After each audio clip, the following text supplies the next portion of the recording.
Então, a diferença fundamental é que nós temos uma visão de mundo, de Brasil, que a gente quer implementar, e nós queremos o poder para implementar essa visão de mundo e criar esse Brasil que nós sonhamos, que nós temos na cabeça. Eles não têm nenhum Brasil na cabeça, se é que eles têm alguma coisa. A diferença que o senhor pode dizer aqui, à luz desse episódio, da candidatura do Flávio Bolsonaro para a candidatura que o senhor defende? Bom, primeiro, o Renan Santos ele tem as capacidades cognitivas em dia, né? Diferente do Flávio Bolsonaro, que claramente mostra uma falta de inteligência, falta de habilidade e falta de proposta, que é outra diferença fundamental, né? Quando perguntaram para o Flávio quais são as propostas dele, ele disse que não iria revelar para não ser atacado. Eu sempre pensei, quando eu disputei a eleição, que a ideia era justamente essa, né? Eu colocar as minhas ideias, eu colocar as minhas propostas, as pessoas atacarem e eu mostrar competência para defendê-las.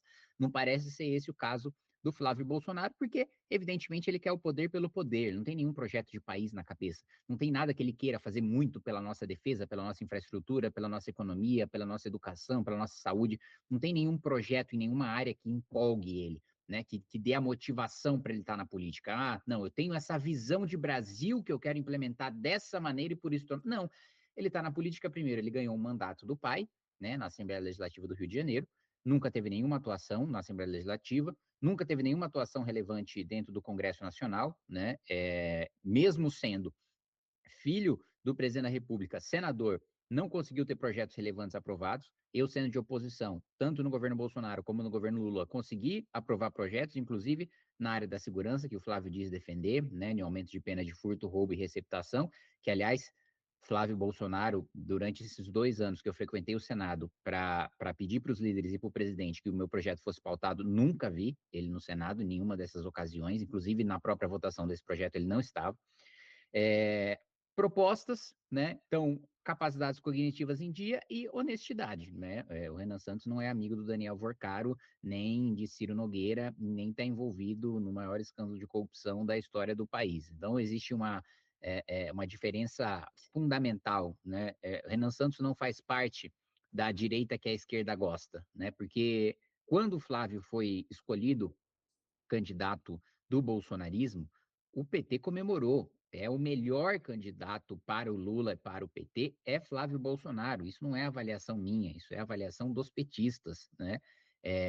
Com a qual eu concordo plenamente e com a qual muitos bolsonaristas nos bastidores também concordam, né? Que é péssimo ter que defender o Flávio, que é péssimo ter que defender o Banco Master, que é péssimo levar, a carregar o fardo da candidatura do Flávio para frente. Então, assim, é, é uma coisa que nós temos dito e repetido que se um dia nós queremos ver o PT longe do poder, e na minha avaliação até nós temos a possibilidade de ver o PT esfacelado no período pós-Lula, nós precisamos nos livrar da família Bolsonaro, porque enquanto ela estiver aí, o PT vai continuar forte, porque é o inimigo perfeito para o Partido dos Trabalhadores, e repito, nossa divergência fundamental, eles não têm projeto, né? Eu adoraria, né? Eu gostaria muito que, por exemplo, a gente tem nossa proposta de lei de responsabilidade gerencial, de suspender os repasses da União e de tornar inelegíveis os prefeitos que não cumprirem meta de indicadores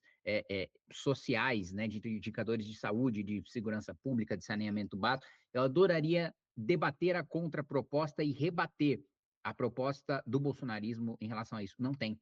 Eu adoraria rebater a proposta do bolsonarismo em relação ao orçamento público. A gente defende desinexar salário mínimo de benefícios sociais, desvincular a vinculação que você tem hoje da receita corrente líquida e da receita de impostos de saúde e de educação. Não existe proposta por orçamento por parte da família Bolsonaro, ou ainda debater segurança pública, né? Nós defendemos a adoção do direito penal do inimigo, uma lei de execução penal, um código de processo penal, leis penais específicas para faccionados. Qual é a proposta da família Bolsonaro? Não existe. Então, a diferença fundamental é que nós temos uma visão de mundo, de Brasil, que a gente quer implementar, e nós queremos o poder para implementar essa visão de mundo e criar esse Brasil que nós sonhamos, que nós temos na cabeça. Eles não têm nenhum Brasil na cabeça, se é que eles têm alguma coisa. Agora, deputado, fazendo uma provocação aqui, peço para o operador colocar na tela o print da postagem recente do Renan Santos, que deu uma repercussão.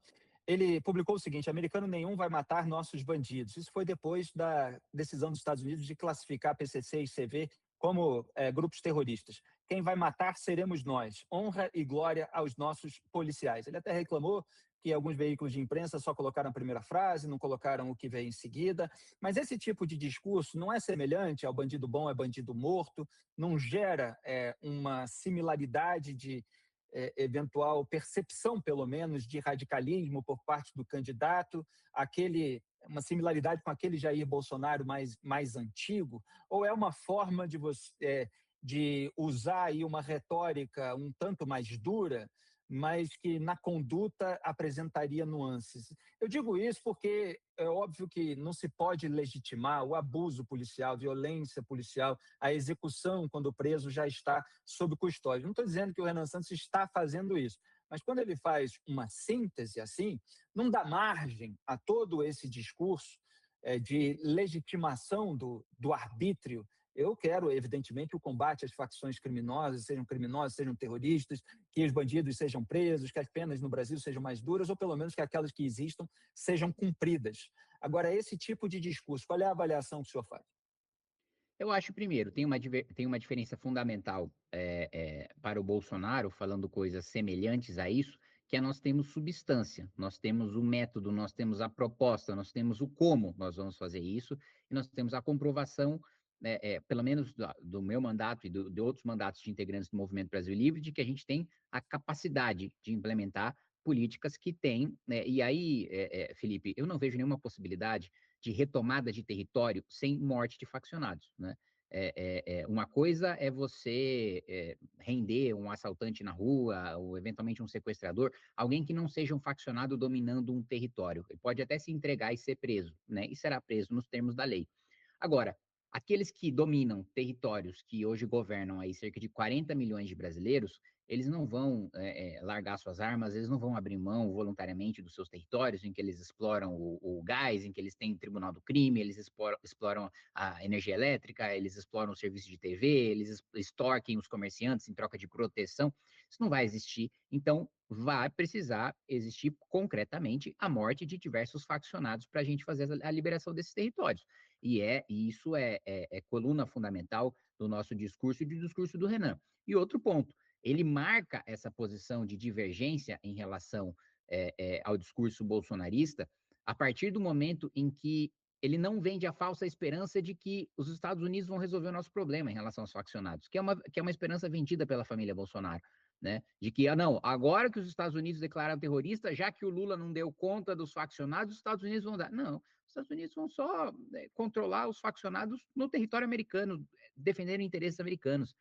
A SWAT não vai descer aqui no Brasil e vai retomar territórios e vai acabar com o crime organizado. Eles vão controlar a atuação do PCC nos Estados Unidos e o máximo que isso terá de efeito no Brasil, e é um efeito positivo, é que as instituições financeiras vão precisar ter mais cuidado, investir mais no compliance, para não ter ligações com o crime organizado, que passa a ser considerado terrorista pelos Estados Unidos, e todos os bancos nacionais que estão ligados ao sistema SWIFT, que são a maior parte deles, dependem do sistema americano e, portanto, não querem sanções americanas. Então, Felipe, em suma, eu acho que não tem como um país que tem 40 milhões de pessoas sendo governadas por facções criminosas não ter um discurso radical em relação à segurança pública. Agora, o radicalismo não pode ser vazio. Ele precisa ter substância, ele precisa ter método, ele precisa mostrar qual que é o caminho em que esse discurso vai seguir para se efetivar. Pois é, até porque, né, e essa que talvez seja a maior preocupação, mais até do que a questão envolvendo bandidos especificamente, é que você tem um histórico de acontecimentos em que policiais atiraram sem ter certeza, muitas vezes, acabaram matando pessoas inocentes, etc. Então, um discurso que legitime esse ímpeto pode ter um certo risco. Mas eu entendo, evidentemente, a defesa do combate às facções que dominam territórios e que não vai ser oferecendo flores que elas vão descer e se entregar.